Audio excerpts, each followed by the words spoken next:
Your voice is unique to you. It grows as you grow. It changes as you change. If you're curious about the relationship between your voice and your body, your heart and your mind, welcome. My name is Michèle Voillequé, and I can't wait to hear you. Today's episode is about singing in harmony with other people. So if you're a speaker and not a singer at all, maybe you won't find this very interesting, and don't worry, I'll get back to you on a future episode. I really want to talk today about all the things you can learn from singing with other people. Many of my students are singing in choruses or in group environments, group harmony classes. And so I want to start with some frequently asked questions that I've received from them about their experience in those groups. Question number one. The person next to me is really, really loud, and it's hard for me to hear myself. It's hard for me to know whether I'm singing the right notes because I can't hear myself over them. What do I do? How do I handle this situation in a way that I'm not going to make an enemy, right? This is a lovely person who's next to me, and they're just way too loud. And so you have a couple of options. One of them is to put your hand over your ear that's closest to that person. And you'll notice that when you put your hand or over both your ears right now, well, if you're in headphones, this won't work, but at some time when you're talking or singing, put your hands over your ears and just notice how much differently you hear yourself. Sometimes that's enough to be able to hear yourself well enough to know whether you're singing the right note, whether things are going well for you. And sometimes that's not enough. Sometimes people are even louder than that putting your hand over your ear isn't going to be enough. Before I go on, I want to say, in a group singing situation, when you put your hand over your ear, that is socially acceptable. That is polite behavior. There is nothing wrong with that. You will see people in professional groups do that. You will see people in amateur groups do that. It's kind of an international sign that I, singer, am taking care of myself right now. I'm working on something for myself. This isn't about anybody else in the room. I'm focused on me.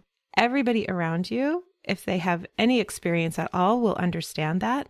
And if they don't have any experience, there are going to be people available who can normalize it for them. That this is not, you're not plugging your nose.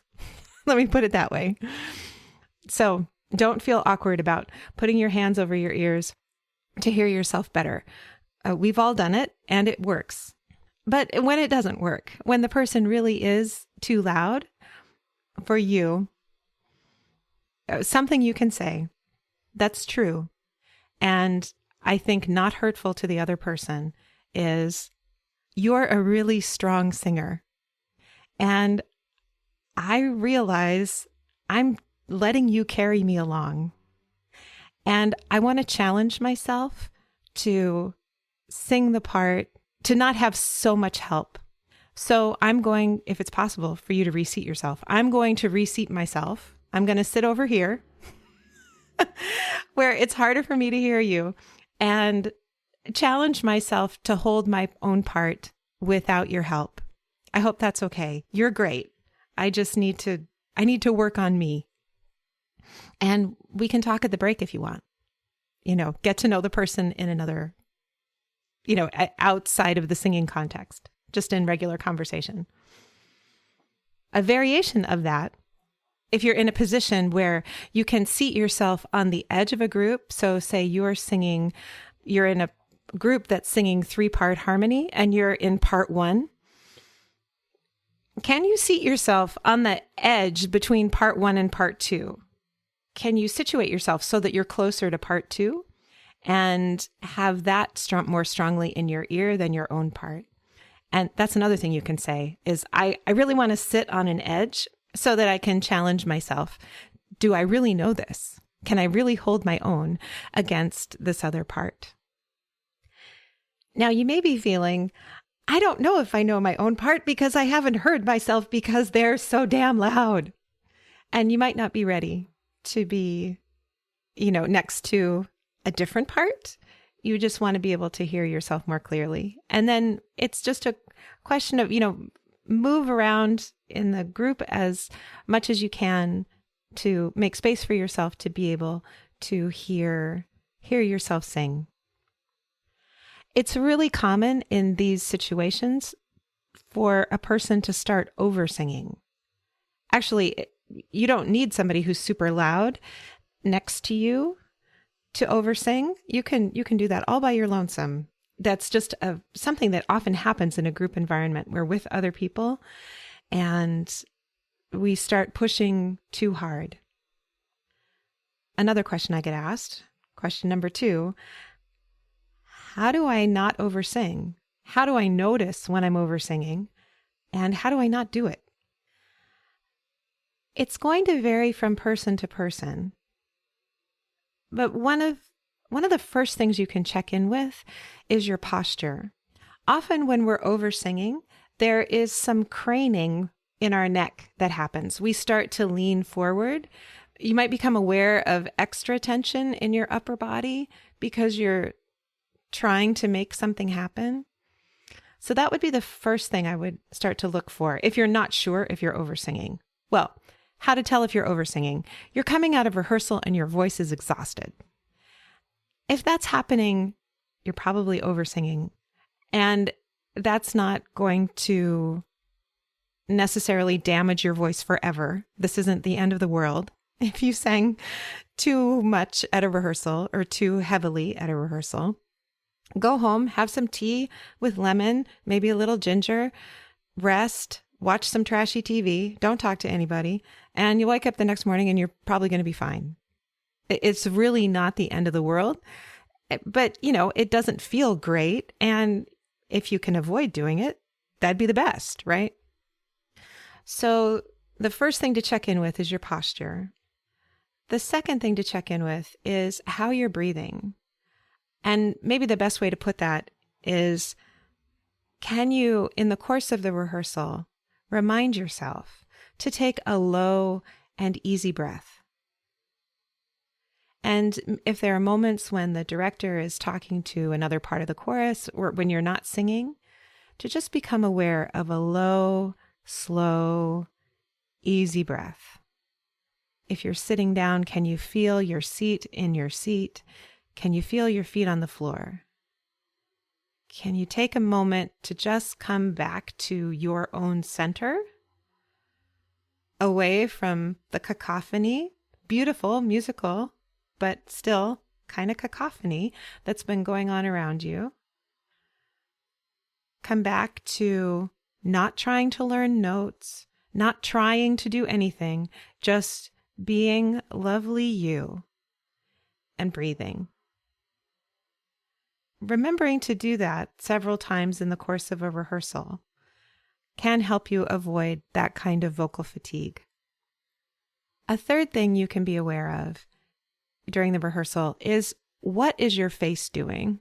A couple of podcast episodes I talked about how your face shape affects how you sound.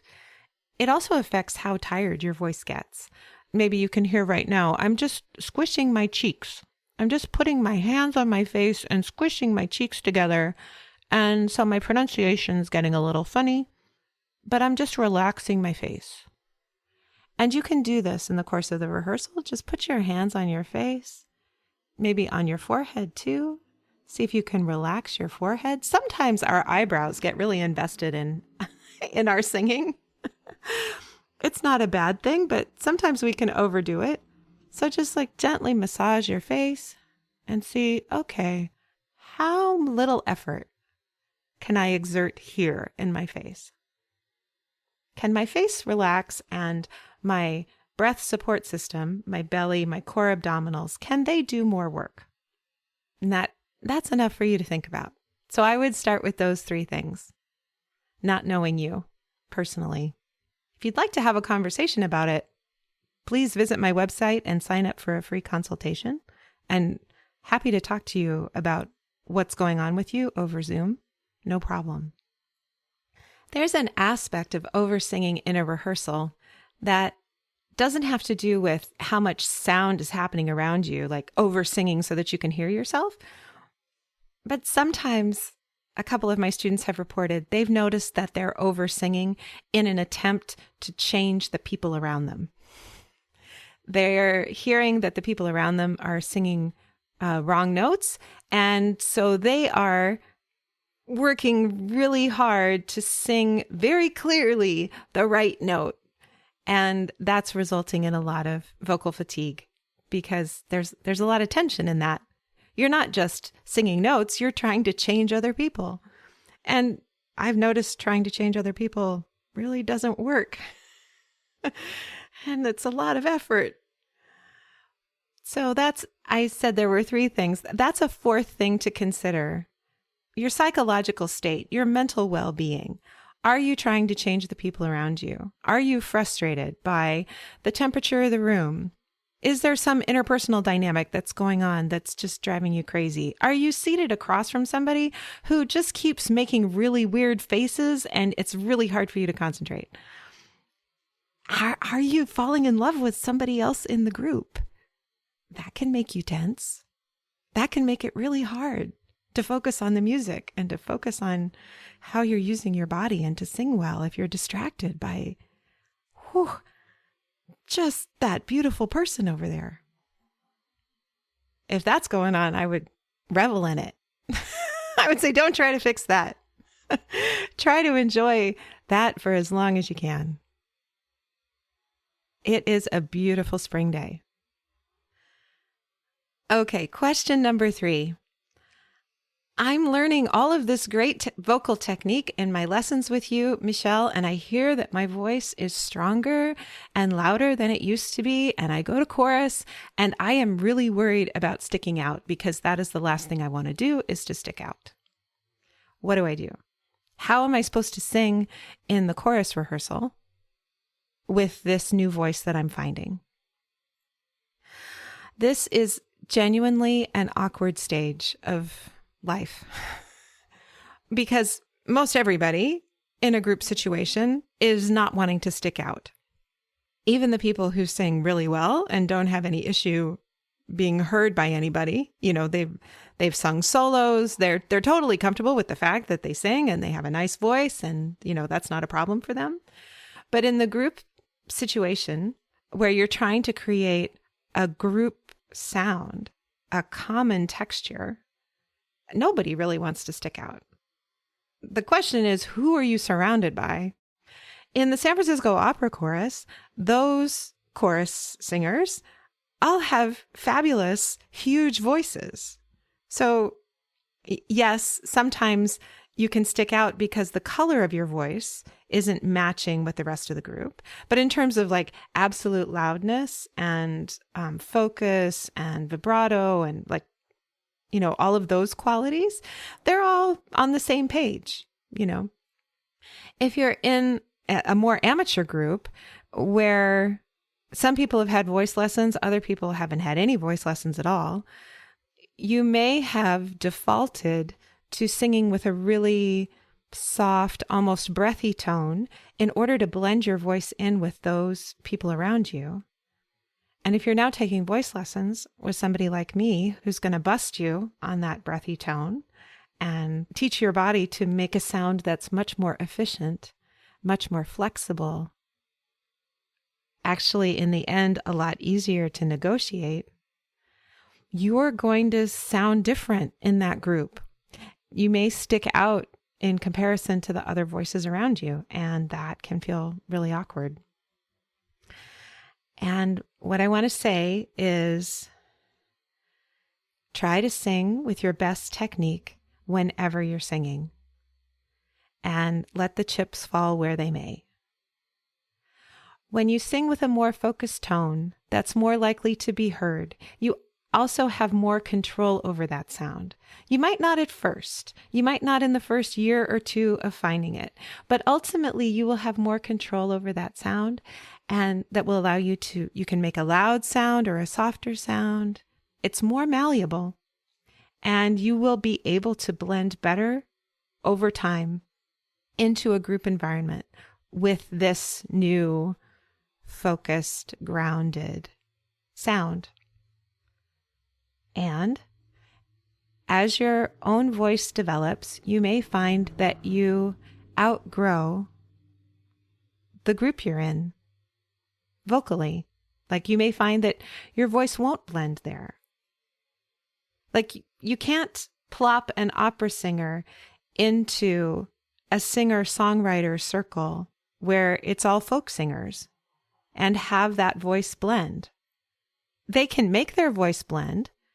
It'll be a lot of work, but that opera singer is going to be using just a tiny percentage of their instrument. And after a while, when you're shrinking to fit those around you, it just doesn't feel good. The difference doesn't have to be that great, right? As you grow, as your voice grows, you are going to outgrow some environments. And that's okay. It can be sad. It can be frustrating. It can feel like a loss. And you becoming more yourself, your voice becoming more present in the world, that's a win for all of us. Keep going. Keep going.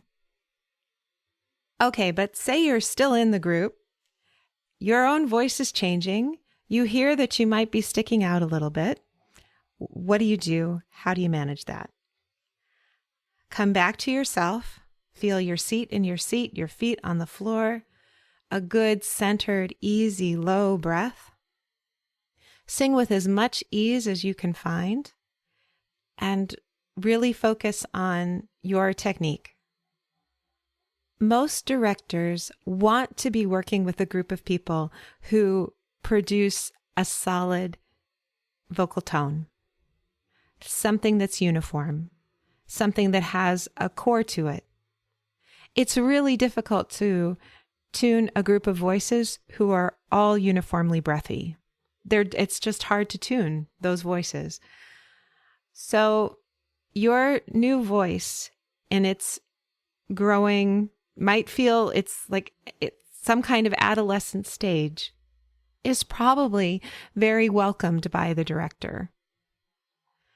But rather than shrinking and not singing as well as you could, sing as well as you can and know that there might be feedback for you, and notice how the director is conducting the group.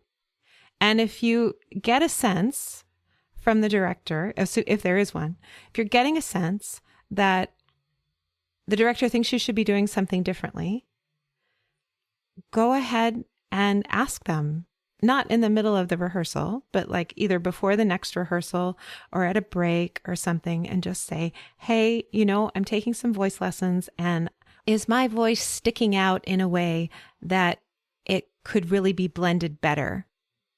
And can you help me understand how to do that? You might not need to talk to the director at all. I mean, it might become clear as you focus on singing as well as you can, that's really all you can do. I am asking you to sit with a certain amount of discomfort, with a certain amount of not knowing, because it's scary and uncomfortable when we show up fully. When we show up with our best technique, when we show up really wanting to make a contribution and really focusing on how we can do that in our own best way. Most of the time when you do that, you're going to feel a little uncomfortable. You're going to feel more physically comfortable in your own body because you're using your body well, but you may very well feel psychologically, socially uncomfortable because you're taking up space in the world and you're unabashedly being yourself, not without sensitivity to those around you. This isn't licensed to ignore the dynamic markings in the piece of music if you're in a group that's using sheet music, or, to ignore the instructions from the director that we want this part to be quiet and we want this part to be loud. We want this part to be brassy and we want this part to be spooky. You still have to try to figure out how to make that work in your own voice, but with your good technique. And I would say 9 out of 10 directors are going to be really happy you're in the group that they're conducting. I realize now that I've gotten into this topic, there is so much more that I could say about it. So maybe there will be another harmony episode in future.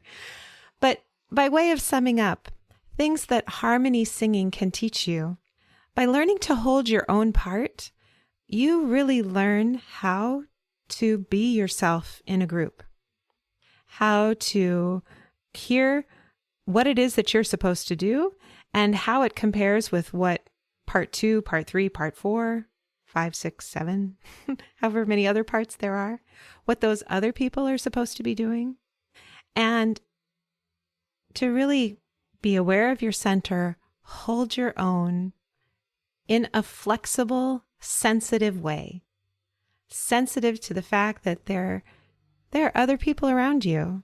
There's a group sound that's asking to be made, and how you fit into that. But you can only fit into that if you're really present at the same time. Maybe it's counterintuitive, but in order to dissolve into a beautiful harmony, you need to be fully awake and present to your own body, your own skills, your own voice. I think it's one of the most fun things in the whole world to do. And maybe that's all that I've been talking about this episode.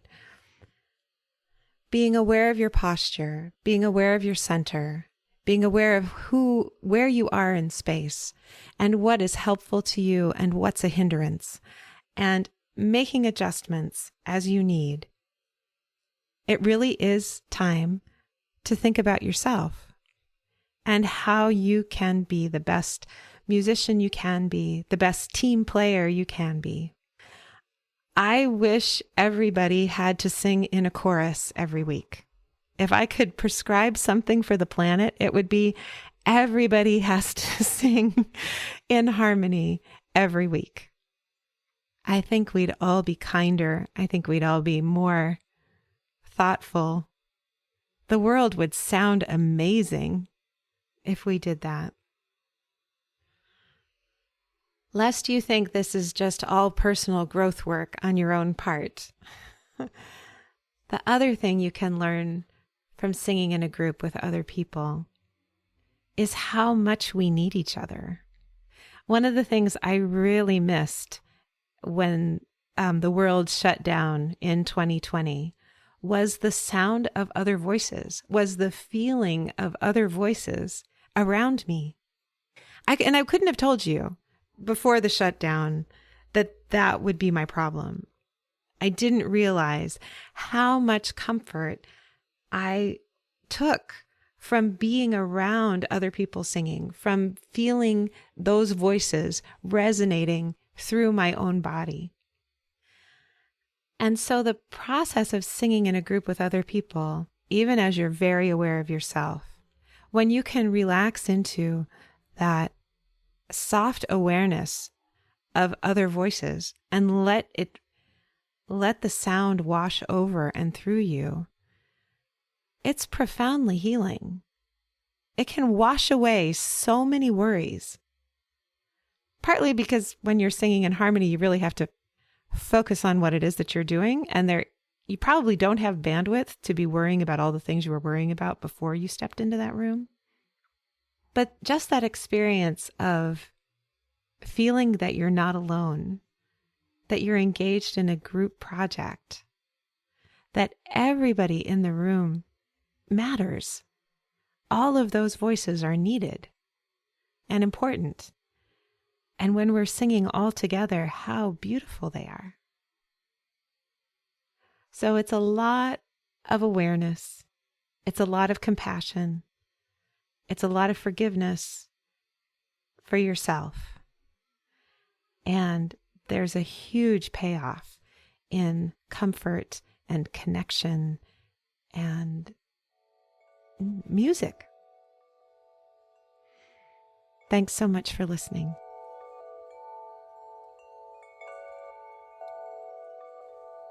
If you enjoyed today's episode, please rate and review on Apple Podcasts or wherever you listen. Every positive review helps new people find the show. Subscribing ensures you'll learn about new episodes as soon as they come out. If you have a question about singing or speaking or being, please send me an email at letters@mvmusique.com. That's letters at M as in Mary, V as in Victor, MUSIK.com. Transcripts and show notes are available on my website. You can subscribe to my newsletter there too. Can't Wait to Hear You is produced in conjunction with Particulate Media. I'm your host, Michèle Voillequé. I can't wait to hear you.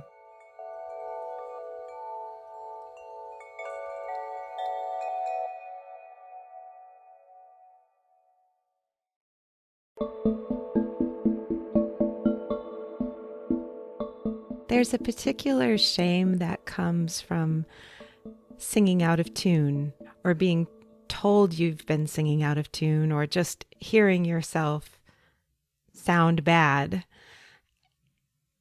And it's the kind of shame that can make you not want to sing out at all because you don't want other people to hear you. And it can prevent you from joining a chorus, auditioning for something, or probably even more importantly, getting help. Because if you sing out of tune and then you go to a voice lesson and the voice teacher hears you sing out of tune, well, then they might tell you that you really shouldn't be singing. And you don't want to hear that because you really love singing. This is a real fear. This is a real thing. I've made a video training with some really simple exercises that will help you sound better. You can do them on your own. You can do them when nobody else is home to hear you. Not all of them even require you to make a lot of noise. But if you do them, if you make a habit of them, if you make a practice of doing them, you will improve the sound of your voice and you will improve your tunefulness. Because honestly, most singing out of tune comes from bad technique, not because there's something wrong with your brain. You have no talent. God spites you. None of that. Most of singing out of tune is just about how you're using your body. And so I give you exercises you can do in the privacy of your own home and see how they feel, see how they work, and reach out to me and let me know. To get to those exercises, visit my website, mvmusique.com. Right on the homepage, there's a box where you can input your email and I'll send them right to you.